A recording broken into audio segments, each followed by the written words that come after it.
catatan, laporan, dan arahan terhadap rencana pelaksanaan pemugaran situs Gunung Padang, yang kemudian laporan, catatan, dan arahan ini supaya itu digergaji, kemudian dipasangkan pada lantai. Tapi kemudian apa? Itu menghilangkan teknik pengerjaannya.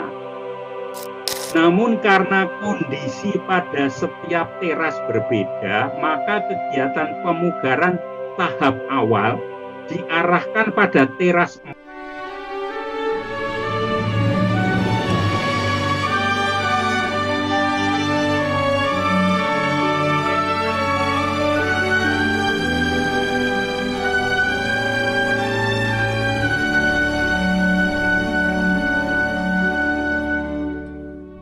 Polanya begitu, kami melakukan perbandingan gitu. Nah, ini adalah selain itu kami juga melakukan penelusuran data manuskrip. Ini musim Prabu Siliwangi ini dari pesantren di Al-Fat, Sukabumi, yang ada informasi bahwa orang dulu gitu kan orang menyebutnya itu adalah Siang Padang, Nagara Siang Padang begitu. Ya, mereka tidak menyebutnya Gunung Padang, hanya karena media sosial lebih menyebutnya Gunung Padang. Padahal dalam manuskrip ini disebutnya Nagara Siang Padang, artinya yang uh, yang terang begitu ya. Ini ada naskah yang kami peroleh dari salah seorang pengasuh pesantren di Sukabumi begitu. Nah, ini adalah kondisi itu tantangan utama. Pertama, pergeseran pengeringan dan penumbuhan sumber batu. Kami mengambil ada erupsi tanah di segala batu, pertumbuhan vegetasi, tekanan aktivitas manusia, gitu kan. Kemudian rekomendasinya pemetaan geologi Gunung Padang. Nah, mungkin udah banyak pemetaan geologi, tapi yang belum itu adalah pemetaan soal tadi kami menemukan sumber-sumber lereng. Kemudian detail stabilisasi, konsolidasi, gitu ya, dengan level vegetasi, kemudian pengaturan zona. Ini adalah yang rekomendasi kami sampaikan kepada Direktorat Warisan Budaya dan BPK 9. Nah, ini gambar kanan adalah situasi Gunung Padang tentang sebaran daripada batu kalau ini. Nah, ini saya mengajak Bapak Ibu semua, marilah kita sama-sama menepis perbedaan, pandangan, pendapat apapun. Saya ahli dengan visi pohon rindang daunnya hijau, di bawahnya situs lama terbentang. Judul kami malam ini dipaparkan pemugaran situs megalitik Gunung Padang. Gunung tinggi menjulang perkasa, menyimpan sejarah warisan Nusantara. Tinjauan arkeologis kami rangkai kata untuk pelestarian cagar budaya nasional penting. Terima kasih Pak Danang dan Bapak Ibu. Mohon maaf atas kekurangannya. Wassalamualaikum warahmatullahi wabarakatuh. Waalaikumsalam warahmatullahi wabarakatuh. Terima kasih Pak Denny Sutrisna. Tadi menyampaikan tentang pemugaran situs megalitik Gunung Padang, tinjauan arkeologis dalam rangka pelestarian cagar budaya nasional gitu. Di situ Pak Denny Sutrisna memaparkan tentang persoalan-persoalan yang ada di Gunung Padang juga. Terdapat saya catat tadi ada 1, 2, 3, 4, 5, 6 rekomendasi begitu yang dikeluarkan oleh tim studi kelayakan, dalam hal ini tim Pak Denny Sutrisna dan tim begitu. Nah, menyambung pembicaraan Pak Denny Sutrisna, narasumber berikutnya ini orang yang tidak asing lagi. Kita hadirkan Bapak Marsis Sutopo, yang dalam hal ini beliau sebagai pribadi merupakan anggota tim pengarah begitu. Nah, nanti kita simak arahan beliau sebagai bagian dari tim kaitannya dengan, saya sebut saja, pelestarian gitu, situs megalitik Gunung Padang gitu. Nah, ya, coba kita simak seperti apa yang Pak Marsis lakukan arahannya dalam pelestarian situs megalitik Gunung Padang. Pak Marsis, kami persilahkan, monggo. Terima kasih Mas Danang. Selamat malam Bapak-Bapak, Ibu-Ibu, teman-teman sekalian yang pada malam hari ini mengikuti webinar dalam kaitannya dengan masalah pelestarian situs megalitik Gunung Padang. Perlu saya sampaikan bahwa memang benar saya ditunjuk sebagai salah satu pengarah dalam kegiatan ini berdasarkan SK Menteri Kebudayaan nomor 192 garis miring P garis miring 2025, di mana sebagai tim pengarah itu adalah satu Pak Restu Gunawan sebagai Dirjen Pelindungan Kebudayaan dan Tradisi, kemudian Pak Surya Helmi sebagai pribadi, dan saya sendiri juga sebagai pribadi, karena tidak ada embel-embel dalam kurung ketua IAI misalnya, itu tidak ada, jadi hanya tertulis nama saya sendiri kan. Dan selama saya menjadi salah satu tim pengarah kan, saya melakukan beberapa kegiatan terutama ke lapangan. Pertama, saya berkunjung ke lapangan tanggal 27 September 2025 dengan Pak Surya Helmi. Nah, kebetulan Pak Surya Helmi malam ini tidak bisa hadir karena beliau biasanya kalau Senin malam seperti ini rutin untuk kontrol kesehatan. Dan pada kunjungan pertama saya tanggal 27 September itu saya juga didampingi oleh Pak Lutfi Yondri. Kan? Yang kedua, kemudian saya juga diundang dalam rapat konsinyering pada tanggal 2 sampai tanggal 4 Oktober 2025 kan, di Jakarta. Waktu itu saya mengikuti paparan dari berbagai narasumber, dan saya ingat waktu itu Pak Lutfi Yondri juga sebagai salah satu narasumber untuk menyampaikan paparan tentang Gunung Padang. Kemudian saya diundang dalam rapat tim pemugaran secara daring pada tanggal 29 November 2025. Kemudian setelah itu saya juga diundang lagi kan pada tanggal 6 Desember ke lapangan, karena waktu itu mau direncanakan ada pencanangan tanggal 15 Desember, jadi seminggu sebelum pencanangan saya diundang lagi, dan waktu itu saya juga dengan Pak Surya Helmi dan didampingi oleh Pak Muhammad Hasbiansah yang sekarang menjadi staf khusus Menteri kan. Dan yang kelima, saya diundang lagi pada saat ada pencanangan pemugaran tanggal 15 Desember 2025 kan. Dan dari suara saya masuk ya? Jelas, Pak, jelas. Oh ya, dari kegiatan-kegiatan yang saya laksanakan tadi, kemudian saya dengan Pak Helmi juga sudah membuat catatan, laporan, dan arahan terhadap rencana pelaksanaan pemugaran situs Gunung Padang, yang kemudian laporan, catatan, dan arahan ini sudah kami kirimkan langsung kepada Pak Ali Akbar sebagai ketua tim, dan tembusannya kepada Direktur Warisan Budaya, karena yang bertanggung jawab masalah cagar budaya, dan juga kepada Dirjen Perlindungan Kebudayaan dan Tradisi, dan juga kepada Pak Menteri. Kan?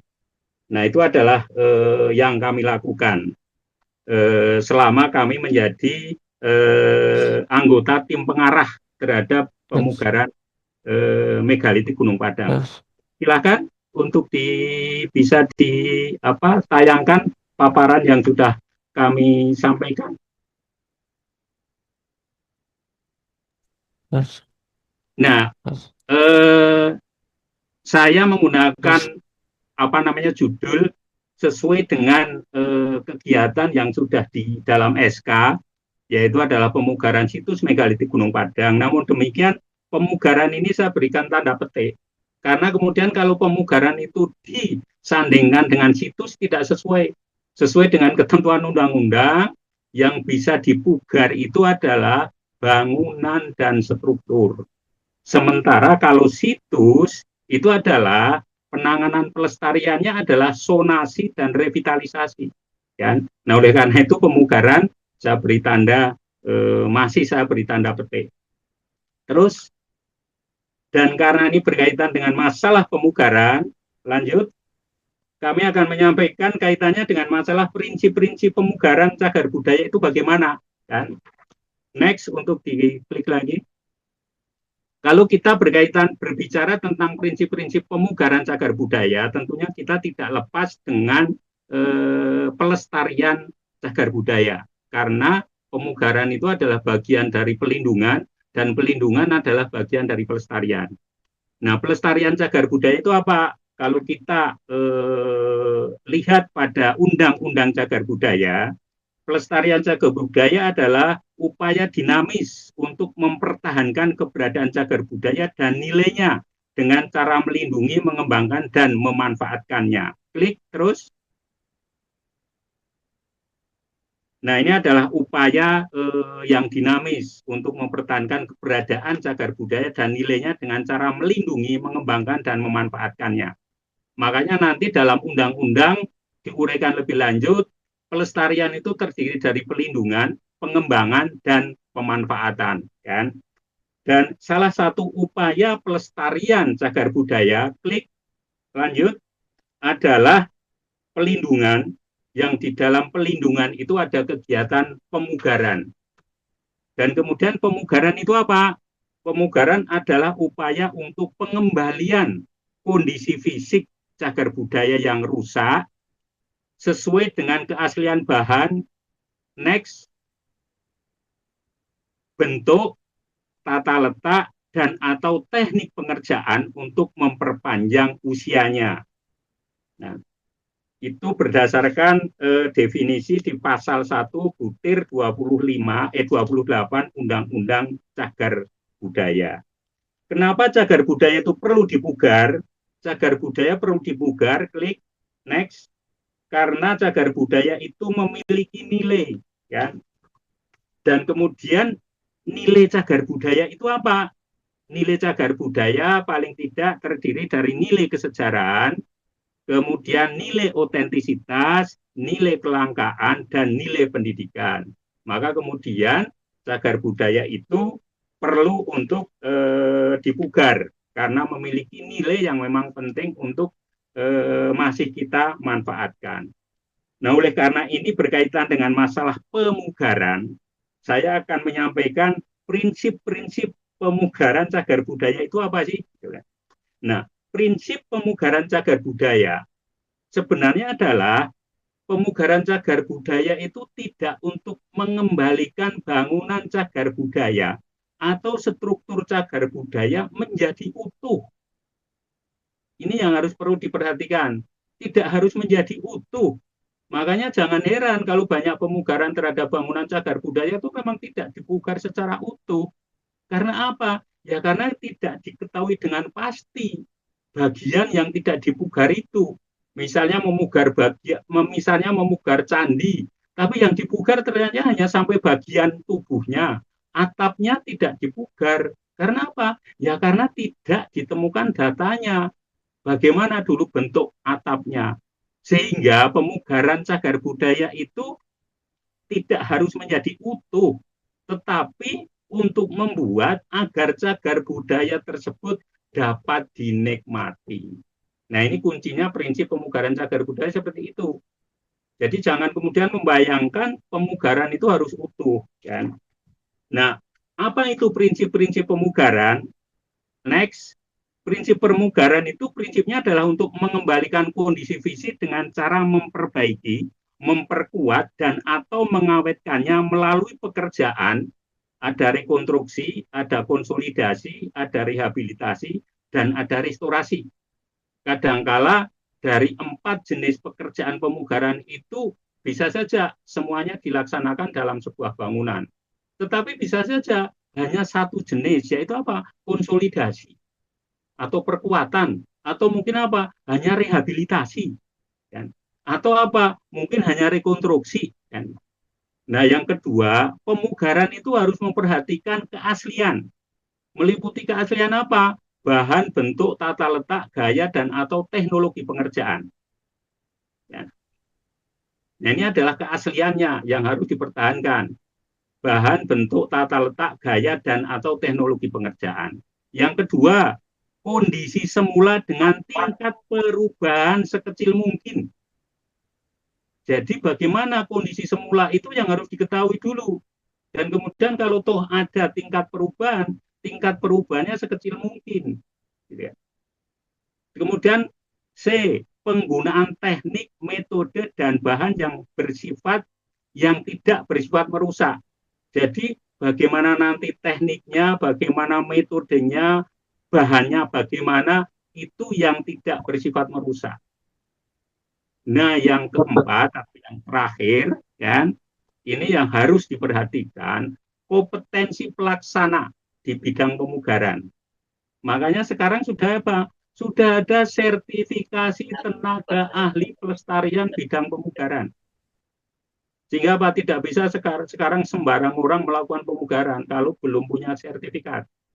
Bahkan sekarang pekerjaan-pekerjaan pemugaran yang dilaksanakan oleh pihak ketiga pada saat lelang itu sudah harus menyertakan ini tenaga ahli pelestarian pemugarannya siapa dan bukti sertifikatnya mana.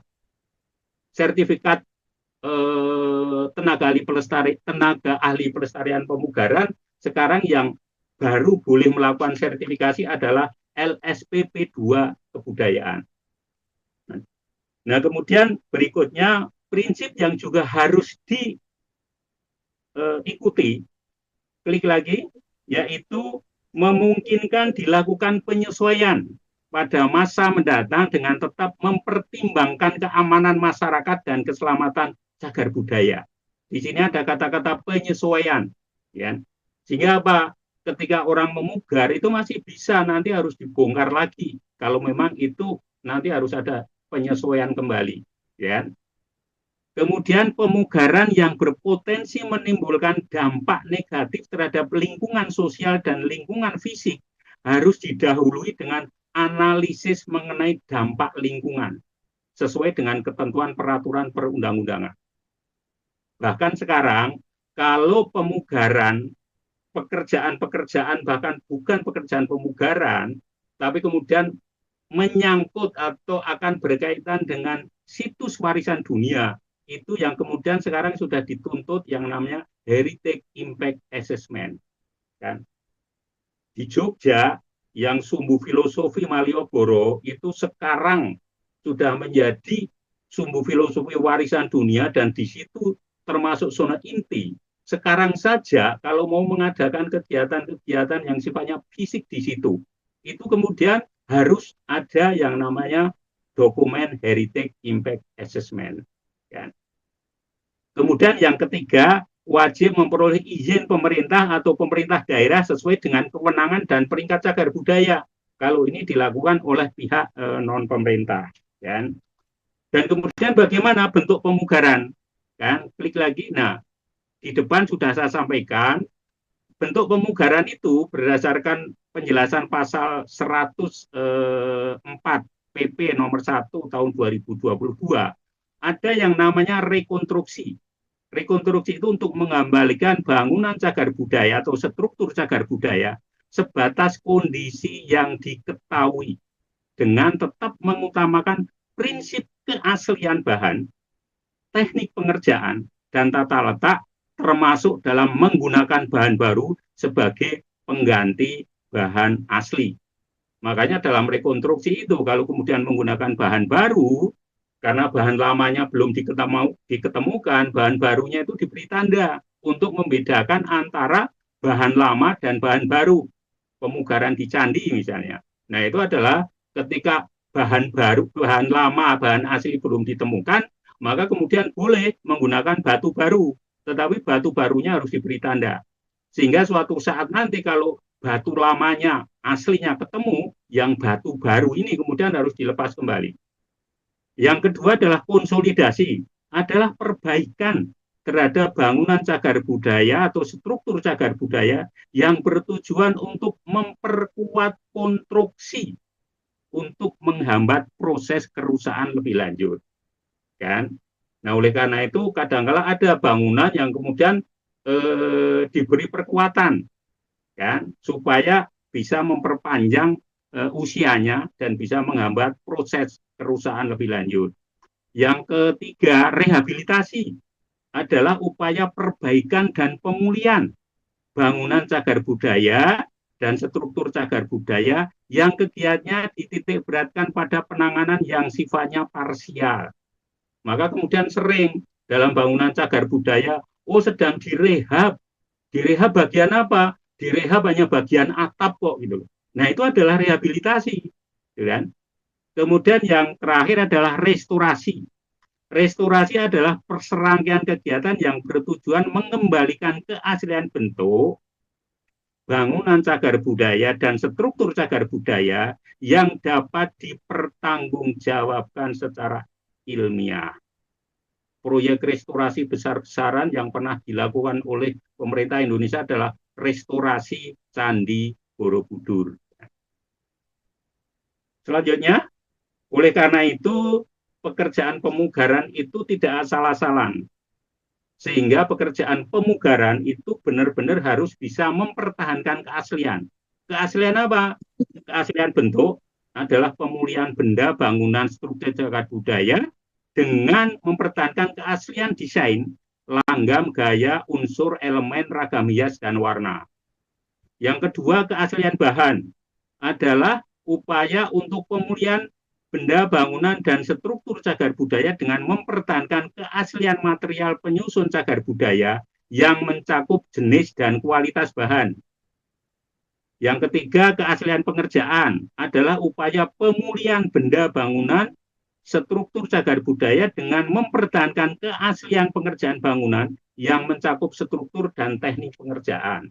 Maka jangan kaget kalau kemudian ada pekerjaan pemugaran candi misalnya, batu-batu candinya itu sudah halus, tapi halusnya itu digergaji, kemudian dipasangkan pada lantai, tapi kemudian apa? Itu menghilangkan teknik pengerjaannya. Makanya kemudian apa? Sekalipun sudah digergaji halus, kemudian dipasangkan di lantai atau dinding, tapi kemudian apa? Dipahat kembali. Sehingga apa? Pekerjaannya dua kali. Sudah digergaji tapi kemudian dipahat kembali karena aslinya adalah keaslian pengerjaan ini adalah dengan pemahatan bukan dengan penggergajian, kan? Dan yang terakhir adalah keaslian tata letak. Keaslian tata letak adalah upaya pemulihan benda, bangunan, dan struktur cagar budaya dengan mempertahankan keaslian keletakannya kan sesuai dengan memperhatikan arah dan orientasi bangunan terhadap lingkungannya. Kalau sebuah bangunan dulu itu menghadap ke selatan, ya harus dikembalikan ke arah selatan. Jangan kemudian malah diubah ke arah utara.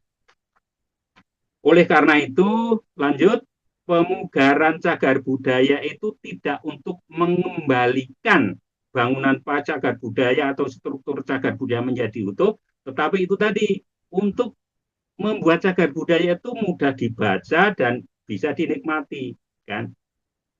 Nah, oleh karena itu, pekerjaan pemugaran cagar budaya itu dari hulu sampai hilir itu tahapannya banyak, kan? Klik lagi. Oleh karena itu, dalam pekerjaan pemugaran ini ada nanti tahap pra-pemugaran. Setelah selesai tahap pra-pemugaran, nanti kemudian baru dilaksanakan pemugaran. Setelah itu baru ada pekerjaan pasca pemugaran. Nah, pekerjaan pra-pemugaran ini terdiri dari studi kelayaan. Studi kelayaan itu untuk apa tujuannya? Untuk menentukan layak atau tidak struktur atau bangunan tersebut dipugar. Kalau tidak layak, ya tidak harus dipugar. Gitu loh. Tapi cukup dilestarikan. Ya. Tapi kalau itu dinyatakan layak, lah itu baru dilanjutkan lagi dengan yang namanya studi teknis. Studi teknis itu apa? Untuk pengumpulan data teknis. Ya. Dan itu nanti setelah terkumpul semua, baru kemudian dibuat perencanaan pemugaran atau DED. Dan DED ini atau perencanaan pemugaran itu sudah memuat nanti bagaimana tata cara dan teknik pemugarannya, termasuk anggaran biayanya, termasuk sumber bahannya dari mana, termasuk SDM-nya bagaimana, kan? Nah, ini baru kemudian dilanjutkan dengan masalah pemugaran. Nah, oleh karena itu kemarin ketika kemudian saya ditunjuk sebagai pengarah pemugaran, kan, ini kemudian apa? Kami melihat ada beberapa yang sudah dilakukan, tapi juga ada beberapa hal yang belum dilakukan. Klik lagi. Nah, berkaitan dengan kemudian bagaimana pemugaran Gunung Padang, ya. Pertama, langkah-langkah pemugaran sesuai dengan pemugaran cagar budaya yang diatur dalam Undang-Undang Cagar Budaya Nomor 11 tahun 2010 serta berbagai aturan turunannya, maka rencana pemugaran situs Gunung Padang harus didahului dengan langkah-langkah sebagai berikut. 1, klik, lanjut, kajian kelayaan atau prapemugaran situs punden berundak Gunung Padang yang sudah dilakukan oleh Direktorat Pelestarian Warisan Budaya, Direktorat Jenderal Kebudayaan dan Tradisi, Kementerian Kebudayaan tahun 2025. Kebetulan saya mendapatkan buku laporannya, dan setelah saya cermati, kajiannya itu kajian dari kajian kelayaan ini, studi kelayaan ini meliputi aspek kondisi teras berundak, kondisi teras punden, kemudian arsitektur punden, stabilitas struktur, masalah air, kemudian pengaruh vegetasi, kunjungan wisata, dan kebutuhan ruang pemugaran. Nanti kalau kemudian itu mau dilanjutkan dengan kegiatan pemugaran. Lanjut. Nah, ini adalah saya mendapatkan laporan, ya, kajian kelayaan pemugaran yang judul lengkapnya adalah kajian kelayaan dalam kurung prapemugaran situs punden berundak Gunung Padang, Kabupaten Cianjur, Provinsi Jawa Barat, yang dilakukan oleh Direktorat Warisan Budaya, Direktorat Jenderal Pelindungan Kebudayaan dan Tradisi, Kementerian Kebudayaan tahun 2025. Kan? Nah, saya cermati dari kajian kelayaan pemugaran ini, lanjut, bahwa berdasarkan dari studi kelayaan tersebut, disimpulkan bahwa punden berundak Gunung Padang layak untuk dipugar. Itu adalah kesimpulan dari studi kelayaan atau kajian kelayaan tadi, kan? Namun karena kondisi pada setiap teras berbeda, maka kegiatan pemugaran tahap awal diarahkan pada teras 4 dan teras 5. Nah, ini juga sudah disebutkan di situ. Nah, kelayaan teras 4 dan 5 untuk dipugar disesuaikan dengan nilai penting punden berundak Gunung Padang sebagai cagar budaya. Dalam laporannya itu nanti dalam halaman 31 sampai 32. Dan menurut saya studi kelayaan ini memang memenuhi syarat, karena setelah saya lihat, ya, itu dikerjakan oleh Direktorat Pelestarian Warisan Budaya, yang dikerjakan oleh tim dari Direktorat Warisan Pelestarian Warisan Budaya, kan, yang didampingi narasumbernya adalah Pak Yunus Satrio Atmojo dengan Ibu Widiati, kan. Nah, makanya kemudian karena saya meyakini bahwa apa yang dikerjakan dalam studi kelayaan ini sudah dikerjakan oleh direktorat dan kemudian juga sudah didampingi oleh narasumber yang kompeten, maka kemudian apa? Kesimpulan ini yang saya pakai terus, kan? Untuk nanti akan saya mengurutkan lagi apakah studi teknisnya dan juga apakah DED-nya ini sesuai enggak dengan kesimpulan studi kelayaan yang sudah dilakukan oleh Direktorat Pelestarian Warisan Budaya dan didampingi oleh narasumber yang kompeten. Terus, nah ini adalah kesimpulan dan saran, kita bisa melihat di halaman 31, kan, itu adalah menyatakan bahwa kemudian pada prinsipnya pemugaran punden berundak Gunung Padang dapat dapat untuk dikerjakan. Dan kemudian apa? Diutamakan pada teras 4 dan teras 5 untuk dipugar pada tahap awal dan disesuaikan dengan nilai penting punden berundak sebagai cagar budaya sebagaimana diatur di dalam Undang-Undang Nomor 11 Tahun 2010 tentang cagar budaya. Lanjut, bahkan kemudian apa? Saya berusaha untuk mencari pembanding. Ternyata ada studi teknis pemugaran situs Gunung Padang Kabupaten Cianjur, Provinsi Jawa Barat, yang itu dulu dikerjakan oleh pemerintah Provinsi Jawa Barat, kan, Dinas Kebudayaan dan Pariwisata, yang kemudian dikerjasamakan juga dengan tim dari Direktorat Pelindungan Cagar Budaya. Karena saya juga membaca salah satu timnya itu adalah Pak Yusuf, kan, yang pernah menjadi kepala BPCB Banten Serang, dan kemudian Pak Bambang Sumedi yang dulu pernah di Direktorat Cagar Budaya di Jakarta. Oleh karena itu beberapa kesimpulan ini yang kemudian semakin memperkuat kaitannya dengan masalah kelayakan Gunung Padang layak untuk dipugar. Lanjut. Nah, setelah studi kelayakan tersebut dilanjutkan dengan sebagai dasar untuk membuat studi kelayakan dan teknis, kan, struktur lereng timur teras 5 situs Gunung Padang yang dilaksanakan oleh Direktorat Warisan Budaya lagi pada tahun 2025. Nah, studi kelayakan dan teknis yang difokuskan pada lereng timur teras 5 tersebut kemudian meliputi kajian akademik yang meliputi arkeologi, sejarah, dan budaya. Kemudian B, kajian kelayakan teknis yang meliputi struktur dan bahan. Kemudian C, kajian kelayakan geoteknik dan geologi. Dan D, kajian lingkungan dan hidrologi. Lanjut, kan? Ini adalah laporan yang saya peroleh, yaitu laporan studi kelayakan dan studi teknis lereng timur teras 5 situs cagar budaya peringkat nasional Gunung Padang, kan? Nah, kesimpulan dari studi kelayakan dan teknis di lereng timur teras 5, kan, itu adalah lanjut. Pertama, lereng timur teras 5 merupakan salah satu bagian paling kritis dan kompleks dari keseluruhan struktur megalitik Gunung Padang dari segi arkeologis, geoteknik, dan konservasi.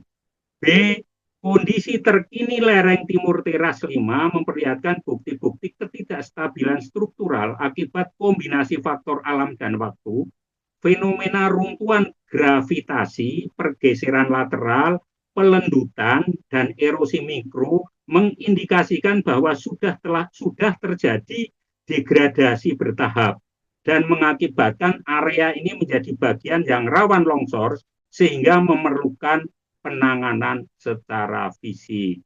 C, penanganan secara fisik terhadap lereng timur teras 5 dilakukan dengan pendekatan prinsip intervensi seminimal mungkin dengan tetap mempertahankan keaslian bentuk dan struktur lereng. Lanjut. Nah, sebagai studi kelayakan dan studi teknis yang difokuskan pada lereng sisi timur teras 5, kemudian dilanjutkan dengan perencanaan DED lereng timur teras 5 situs cagar budaya peringkat nasional Gunung Padang oleh BPK Wilayah 9 Jawa Barat tahun 2025 kemarin juga. DED tersebut seharusnya sudah memuat dan memberikan rincian tentang teknik dan metode pengerjaan serta gambar existing dan gambar rencana. Namun dalam DED tersebut belum disertakan sehingga belum diketahui secara pasti berkaitan dengan nanti teknik dan metode pengerjaannya itu bagaimana yang akan dilakukan terhadap lereng timur teras 5 punden berundak Gunung Padang. Lanjut. Nah, ini adalah sampul laporan yang saya cermati, laporan akhir perencanaan DED lereng timur teras 5 situs cagar budaya nasional Gunung Padang. Kemudian B, lanjut, prinsip-prinsip yang harus dipenuhi dalam penataan situs Gunung Padang. Nah, oleh karena itu kemudian saya justru lebih cenderung menggunakan kata penataan, kan? Situs Punden Berundak Gunung Padang itu sudah ditetapkan sebagai cagar budaya dan sudah menjadi cagar budaya peringkat nasional. Untuk itu, maka penanganan pelestarian terhadap situs Gunung Padang harus sesuai dengan Undang-Undang Nomor 11 Tahun 2010 tentang cagar budaya. Sesuai pasal 53 ayat 1 Undang-Undang Cagar Budaya, diamanatkan bahwa pelestarian cagar budaya dilakukan berdasarkan studi kelayaan. Nah, tadi kan sudah ada studi kelayaannya yang bisa diacu, kan? Berdasarkan hasil studi kelayaan yang dapat dipertanggungjawabkan secara akademis, teknis, dan administratif, kan? Itu bunyinya dalam pasal 53 ayat 1 Undang-Undang Cagar Budaya. Nah, oleh karena itu, pemugaran terhadap situs Gunung Padang, kalau itu memang mau dilakukan pemugaran, harus memenuhi prinsip ini. Satu, prinsip keaslian bentuk. Maknanya apa? Prinsip keaslian bentuk itu. Rekonstruksi harus dapat dipertanggungjawabkan secara ilmiah arkeologis. Kedua, harus dihindari rekonstruksi yang sifatnya spekulatif tanpa bukti ilmiah. Kemudian prinsip yang kedua adalah reversibilitas, yaitu apa? Penanganan terhadap situs Gunung Padang dapat dikembalikan seperti bentuk semula. Ya. Kemudian apa? Minimum intervensi, yang tadi juga sudah disinggung oleh Pak Yadi Mulyadi.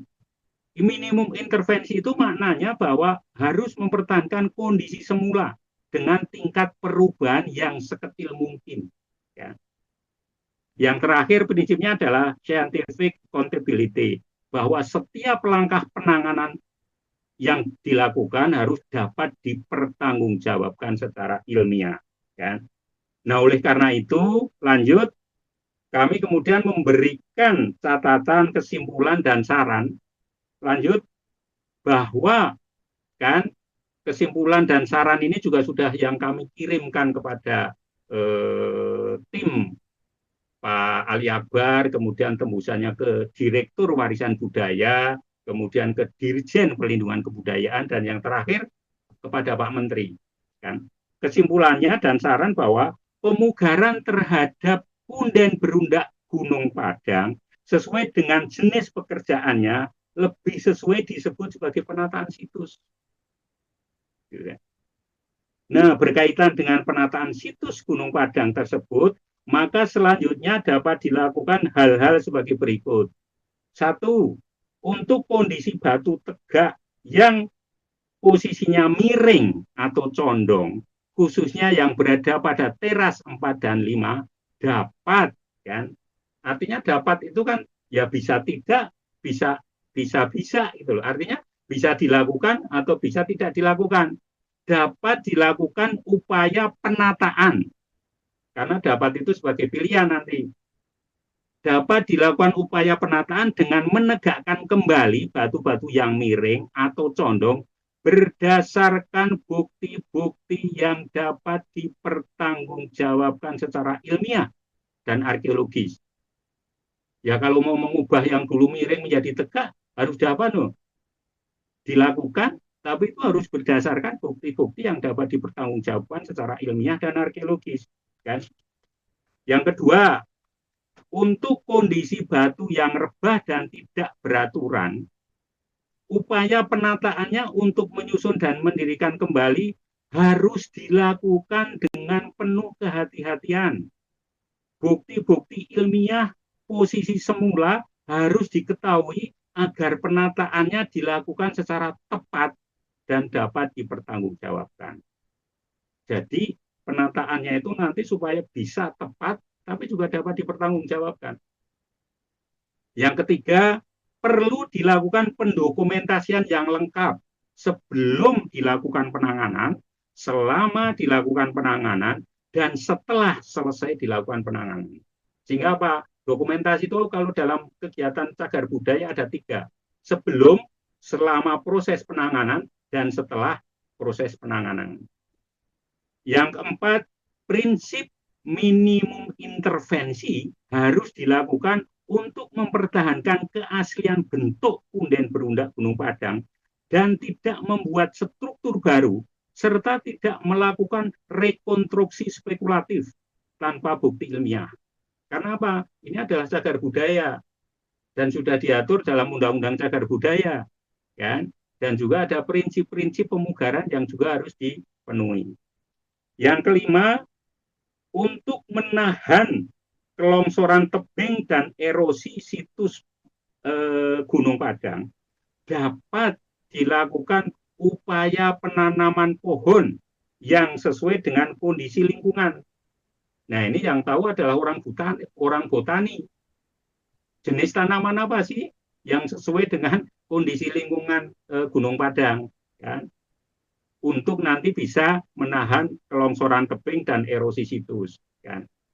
Yang keenam, DED yang sudah tersusun harus memberikan rincian tentang teknik dan metode pengerjaan, serta gambar existing dan gambar rencana untuk dipakai sebagai dasar pengerjaan yang akan dilakukan terhadap lereng timur teras 5 punden berundak Gunung Padang, serta penataan situs secara keseluruhan.